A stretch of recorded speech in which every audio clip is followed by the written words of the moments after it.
Hello students, welcome to Dhal sir classes. आज हम लोग क्लासिकल थिंकर में one of the most pioneer thinker Karl marks को discuss करेंगे। एंड कार्ल मार्क्स को हम लोग ना सोशियोलॉजी में सिर्फ पढ़ते हैं, economics, political scientist, historian, everybody they know how Karl Marx is relevant to understand the past as well as the present society. तो कार्ल मार्क्स को अगर हम लोग उनकी बैकग्राउंड जानते हैं, that how he was a revolutionary thinker, sociologist, historian, philosopher, economist. Why he has all this identity? Because of his ideas are very much relevant to different aspects of society. अगर आप इतिहास को देखते हैं तो उनकी एक जो important role है, that how history has a relationship with class struggle or the revolutionary aspect of the society, उस बात को भी कहते हैं. And why is also called sociologist? Because he wanted to give an idea that how the society can be changed through the idea of the revolutionary aspect, class for itself. ये सारी चीज को लेके उनको उनकी सारे आइडियाज की relevance को हम लोग डिस्कस भी करेंगे। बेसिकली कार्ल मार्क्स की जो फिलोसफी है, तो हेगल्स की फिलोसफी से वो प्रभावित थे। और Hegelian philosophy, what is that important part, क्योंकि उनकी जो इम्पोर्टेंट फिलोसफी था डायलेक्टिक। और ये जो डायलेक्टिक है, that is part of a real and also the philosophical attributes to understand the history and the social structure, that how it is evolved out of the conflict and contradictory aspects. इसका मतलब ये हुआ, समाज में हर व्यवस्था में उसके साथ एक अंतर्निहित सिचुएशन है जो अपने आप में कन्फ्लिक्ट और कंट्राडिक्शन पैदा करता है और वो धीरे धीरे परिवर्तन की तरफ जाता है। तो फ्यूरबेक्स मेटेरियलिज्म आइडिया और हेगल की डायलेक्टिक आइडिया को लेके कार्ल मार्क्स की हम लोग डायलेक्टिकल मेटेरियलिज्म तक पहुंचते हैं। इनकी जो भी इंपॉर्टेंट वर्क्स है, जैसे हम होली फैमिली की बात करते हैं, उन्होंने 1845 में एंजल्स के साथ उन्होंने ये बुक लिखा था। German ideology, one of the most important book, 1845 again. The poverty of philosophy, 1847. Communist manifesto, another important book by Karl Marx, 1848. Das Kapital, इनके बहुत सारे वॉल्यूम्स इन्होंने लिखा है। Economic and philosophical manuscripts and capital, A critic of political economy. ये सारे book important है और सारे सोशियोलॉजी के जितने भी एकेडमिक्स में या रिसर्च में हम लोग यूज करते हैं और इनकी फिलोसफी को पढ़ते हैं। और ये सारी चीज आज भी हम लोग उसकी रेलिवेंस को समझ पाते हैं, that how all these books are relevant even after a long years. इनकी जो इम्पोर्टेंट कंसेप्ट है, जिसको हम कहते हैं डायलेक्ट्रिकल मेटेरियलिज्म, द्वंदात्मक भौतिकवाद, हिस्टोरिकल मेटेरियलिज्म, ऐतिहासिक भौतिकवाद, base and superstructure, conception of social change, जिसको हम कहते हैं थ्रू रिवोल्यूशन कैसे सोशल चेंज हो रही है, और एक अतिरिक्त मूल्य की सिद्धांत है जिसको थ्योरी ऑफ सरप्लस वैल्यू। वर्ग और वर्ग की संघर्ष के बारे में बताते हैं, और एक धर्म। ये इंपॉर्टेंट एस्पेक्ट को लेके कार्ल मार्क्स अपने थ्योरीज दिए जाए। तो पहले अगर हम सोचे what is dialectical materialism, so dialectical materialism means that how the idea of the structure and the social change that has a relationship with the material history or material product. जो भी समाज में जितने भी ऑब्जेक्ट्स हैं जिसको हम समझते हैं एक सोशल स्ट्रक्चर के साथ जुड़ा हुआ है, उसके साथ उसकी कंट्राडिक्शन भी उससे जुड़ा हुआ है। So conflict and contradiction both are part of the material history और मटेरियल ऑब्जेक्ट। तो जितने भी भौतिक पदार्थ या भौतिक चीजों को हम जानते हैं, वो अपने आप में एक कन्फ्लिक्ट और कंट्राडिक्शन के साथ एग्जिस्ट करता है। So the idea of dialectical materialism means that how the society has different contradictions and the conflict arises out of the materials that exist in our social structure. तो जितने भी हम समाज में कन्फ्लिक्ट और कंट्राडिक्शन को समझते हैं, ये आपस में एक द्वंद्वात्मक या कन्फ्लिक्ट रिलेशंस को लेके चलते हैं। फिर जब हिस्टोरिकल मटेरियलिज्म की बात करते हैं, that how history of human being is about the history of materials, तो इसका मतलब ह्यूमन बीइंग की नीड के साथ मटेरियल ऑब्जेक्ट था। तो हिस्ट्री इस नीड को लेके मटेरियल ऑब्जेक्ट को इंपॉर्टेंस दिया है, that how the human civilization, it is not about history of biological, it is about the material object. Because जो भी पदार्थ या चीजों की जरूरत है ह्यूमन बीइंग के लिए, वो उसी को लेके ह्यूमन बीइंग की इतिहास बना हुआ है। तो means history of human being is about the history of materialism. तो ह्यूमन बीइंग हमेशा प्रिमिटिव सोसाइटी से लेके प्रेजेंट पोस्ट मॉडर्न सोसाइटी तक ये जितने भी परिवर्तन हुआ, उससे जो अहम चीज है, कार्ल मार्क्स कहते हैं, जो मटेरियल ऑब्जेक्ट, जो नीड, जो हमारी समाज को जरूरत को फुलफिल करता है, उस सोशल स्ट्रक्चर और सोशल रिलेशंस को एस्टैब्लिश करता है, उसी से ऐतिहासिक भौतिकवाद हम समझते हैं। फिर उसके बाद जब बेस और सुपर स्ट्रक्चर की बात करते हैं, तो वहां पे हमारे पास जो means of production, mode of production, relations of production को लेके, that how the society depend upon different methods, different modes of productions, और ये जो बेस है हमारे सोशल स्ट्रक्चर में जुड़ा हुआ है, whether it is primitive communism है, वेदर इट इज स्लेवरी हो, फ्यूडल स्ट्रक्चर हो, तो इस आइडियोलॉजी को लेके एक स्ट्रक्चर फंक्शन करता है। Society has different types of ideology from very beginning of society, and in that way there are superstructure. Superstructure means the relations of different mode of productions, within the mode of productions, within the means of productions. तो जितने भी उत्पादन की व्यवस्था है, उस उत्पादन की व्यवस्था के साथ एक रिलेशन जुड़ा हुआ है। तो यहाँ पे स्ट्रक्चर आइडियोलॉजी के साथ जुड़ा हुआ, और उस आइडियोलॉजी को एक important aspect different super structure या ट्रस्ट, रिलेशनशिप, कोऑपरेशन, कॉन्फ्लिक्ट, ये सारी चीज उस स्ट्रक्चर के साथ जुड़ा है। फिर हम लोग जब कंसेप्शन सोशल चेंज की बात है, रिवोल्यूशन की बात करते हैं, तो सामाजिक परिवर्तन तभी हो सकती है जब हमारे पास कार्ल मार्क्स की आइडियाज में हम लोग क्लास फॉर इटसेल्फ की बात करते हैं, वर्ग वर्ग के लिए बात करते हैं। तो इसका मतलब समाज में परिवर्तन एक रिवोल्यूशनरी एस्पेक्ट में कार्ल मार्क्स बताना चाहते हैं, जो हम लोग डिस्कस करेंगे। फिर थ्योरी ऑफ सरप्लस वैल्यू की जब बात करते हैं, that is part of the idea of Karl Marx theory of capitalism, that जितने भी कैपिटलिस्ट या पूंजीपति है, वो तभी कैपिटलिस्ट बनते हैं जब तक सरप्लस वैल्यू को क्रिएट करते रहते हैं।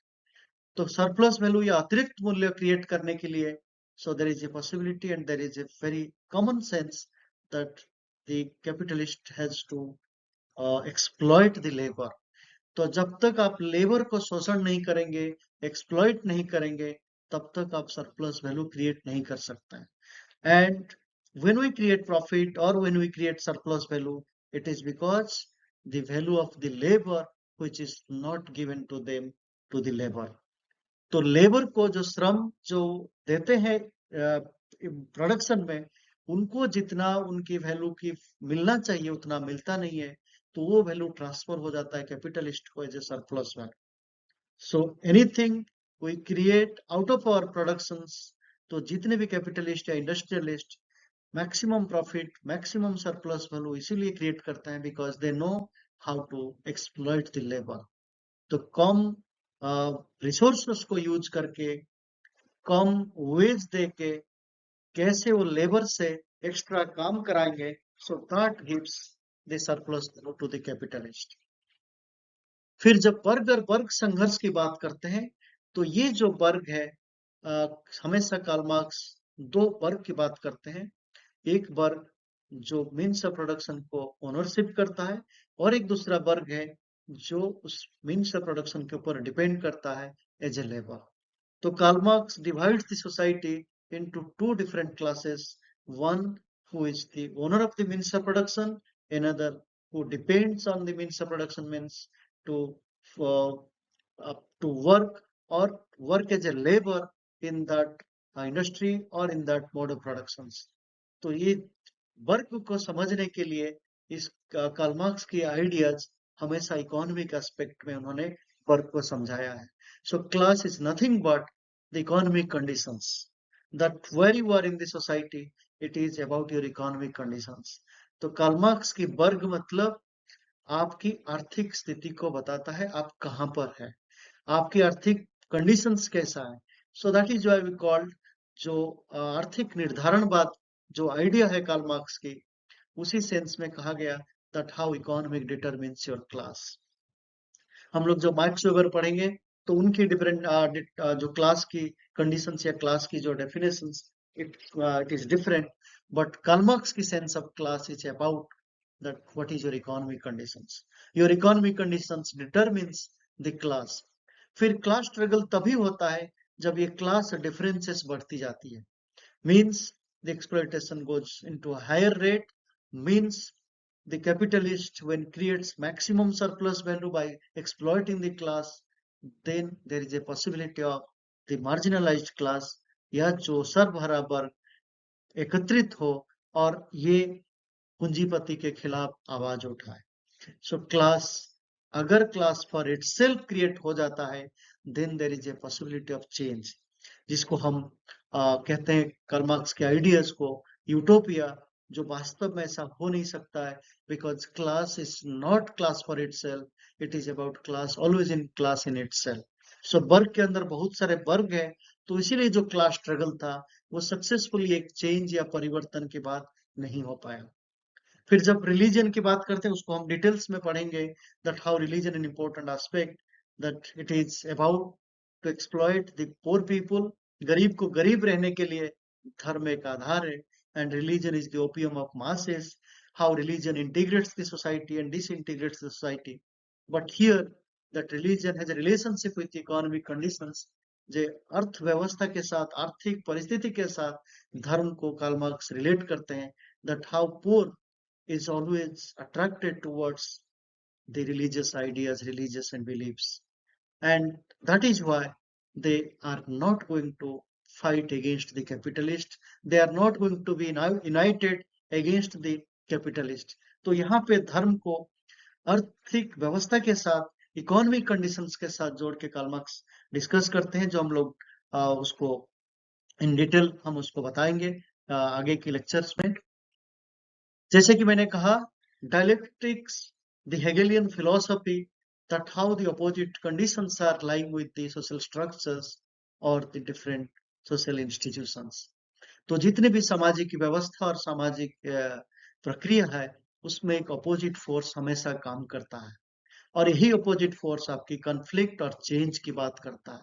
So society can be understood the philosophy of dialectics, that how two opposing forces are existing in the same social structure or social conditions. तो ये जो समाज को परिवर्तन के लिए ये कॉन्फ्लिक्ट के माध्यम से या उस फिलोसफी के माध्यम से ये परिवर्तन उसी के साथ अंतर्निहित है. So dialectics is a philosophy, is a methodological way to understand the social structure. Both the contradictions and change and conflict are existing within the same social structure. फिर जब डायलेक्टिकल मेटेरियलिज्म की बात करते हैं, that how the material conditions are also creating the dialectics or opposing forces. और ये जो social change, that द्वंद्वात्मक भौतिकवाद, that always there is a conflict for different material objects, and the need of that object has a relationship with to survive and to get the better economic conditions. तो ये जो economic determinism के साथ dialectical materialism था, that materialism means जितने भी भौतिक चीजें हैं वो सारे इकोनॉमिक कंडीशन से जुड़ा हुआ है. So Karl Marx wanted to relate that every material object is nothing but it is defining the economic conditions, that how the economics of the material object has a relationship with society and so conflict, that any of the history of class struggle, जिसको हम कहते हैं all hitherto, that means history about human civilization, about the dialectical relationship between different materials. जो object, जो material चीजों के लिए human being की जो नीड को फुलफिल करने के लिए जो कॉन्फ्लिक्ट है, जो कंट्राडिक्शन है, that is a relationship with the human civilizations. And इस आइडियाज को जब हम जर्मन आइडियोलॉजी में इसको रिलेट करते हैं, that how it turns to an historical materialism, that history of human civilization about the history of materialism. तो ये जो हिस्ट्री ऑफ मटेरियलिज्म उसकी बात करते हैं, that how the human civilization has been changed from the simple life to the complex type with relation to the material object or material aspects। तो भौतिकवाद ही human being के साथ हमेशा जुड़ा हुआ जो इकोनॉमिक एस्पेक्ट में इम्पोर्टेंट, वो any land, property, resources, money, whatever, it has directly associated with, directly it has a relationship with the human civilization, that every conflict and contradiction has a relationship with material object and it is about the history of human being। तो मानव इतिहास को अगर समझना है तो मानव इतिहास मतलब ये भौतिकवाद के इतिहास है, तो कैसे ह्यूमन बीइंग भौतिक चीजों के लिए लड़ाई किया है, संघर्ष किया है, उसको पाने के लिए एक सर्वाइव या चेंज तक पहुंचा है, and how these objects became an important role to understand the economic aspect of the human civilization। इसीलिए उनकी आइडिया को इकोनॉमिक डिटर्मिनिज्म कहा जाता है, because every material object has an economic value, every property, every resource has an economic value। So in any case, in all sense, that the idea of Karl Marx has a relationship with economic aspect, whether it is a material object, whether it is about history of human civilization, about the need, about the social change, that how economic conditions determines everything from history to the present life, from feudal structure to the capitalist system of productions, from means of productions to the relations of productions, in all sense the economic conditions determines। फिर ये जो history की बात करते हैं, human civilisation की जो परिवर्तन हुआ, ये 5 स्टेजेस के बारे में कार्ल मार्क्स बताते हैं, that how the history of human civilization has different way to understand the mode of productions and means of productions. So we start with the idea of primitive communism, जहां पे private property या personal property कुछ concept नहीं था, तो everything was based on community mode of productions, that everybody was just fulfilling the need, no surplus value, no saving, no hoarding, ना उसको संचय करना, ना प्राइवेट का एक प्रॉपर्टी की कंसेप्ट था, ना उसमें प्रॉफिट मेकिंग कंडीशंस था, ना एक्सप्लॉइटेशन था। So primitive communism is one of the most primitive way of the mode of productions where the society dependent upon the community-based production systems, that everything was available to the human being was part of the community। It is nothing to do with one particular specific caste, class, or any community। It is about all, and the mode of productions has nothing to do with creating surplus value or giving any specific interest to a specific class। जब primitive communism के बाद जब slavery systems की बात करते हैं, then the exploitation starts.